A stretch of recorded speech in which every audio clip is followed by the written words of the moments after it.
You guys might be asking, what is an air gun? We're here to explain the key features to what makes an air gun and how they function. This gun we have is an FX Impact, but what all air guns are going to have in common is an onboard cylinder that holds compressed air. That is what fires the projectile, is just compressed air.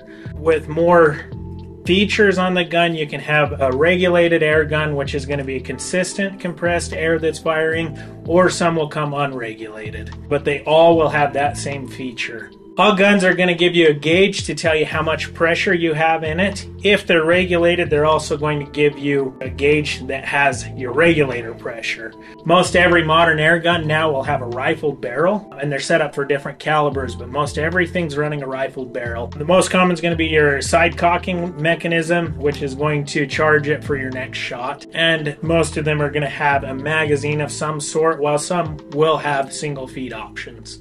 So here at Utah Airguns, we have a ton of different options for you. This is a custom-built compact. This would be in .22 caliber maybe for backyard shooting. Really short, really quiet, has a lot of shots per fill. This would be, great if you're just shooting pop cans or if you're going to be hunting spawn game. If you go over to like a big bore, where this is a little bit more basic, you don't get as many shots per fill. It could be in like a 50 caliber, so it's using a lot of air. These are great if you're going to be hunting bigger sized animals, big game in certain states, or shooting out at long distance. So 100 plus yards, it can handle that no problem. Whereas this is going to be kind of geared for maybe 100 yards and in. So regardless of your needs here at Utah Airguns, we've got something for you. Whether it's a compact, a big bore, in between, custom build, basic, whatever you want, let us know and we can get it built for you. So what is a moderator and why do you need one? Well, these are moderators that go on the front of the gun and they make it quieter. This is a great benefit because you can keep a conversation while you're shooting. You're not alerting the neighbors. You're not bothering other people around you. And when you're teaching a shooter how to shoot, they're not distracted by loud noises that for little kids or new shooters could be scary. These make the shooting a lot more enjoyable, and they can also make your gun more accurate by stripping the air away from the pellet as it leaves the muzzle. We have a bunch of different types. We've got Huggets, we've got Impulse Air, we've got Donnie FL. These are not all the models, obviously. Some of them work by individual, conical sections, baffles that strip the air away from the pellet as it goes away. The Donnie FLs use a monocore system. How big of a moderator do I need? Well, the bigger the caliber, the more powerful the gun, the bigger the moderator you tend to need. And of course, don't forget that one of the main reasons you want to get one is because it makes your gun look cool.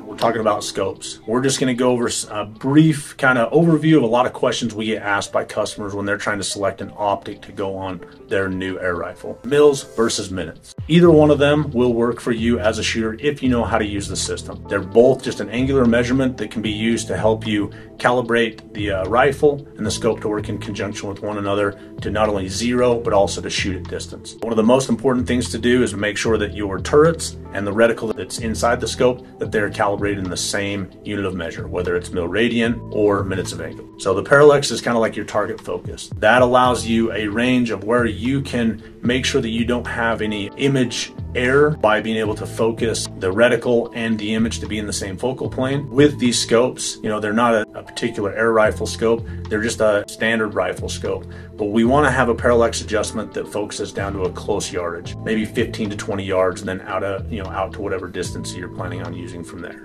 So one thing that we need to cover is a common question of whether I need a second or first focal plane. And that is entirely up to you as a shooter and the discipline that you're going to use the system for. They both have advantages and disadvantages. One of the key things with a first focal plane is that the reticle that is within the optic itself, no matter what power range that you have it set on, it is going to stay calibrated to what you can measure with that reticle, and then you can also take that information and dial it with the turrets. On a second focal plane, it's generally only calibrated in one power scale, and so that's where it's up to you. You need to figure out what it is that you're going to be doing with the system, because there is no absolute answer. It's what you realistically want it to do to get the results you want. The next thing that we're going to talk about is glass quality. We always recommend people purchase the best optic that you can afford, because one of those things that happens is that you as a new shooter, I'll just get something that I need that'll work now. As you start to progress and your skills get better, then you'll quickly outrun the capability of the optic itself. One thing that will hold you back is the level of glass quality you have. So with that, seek out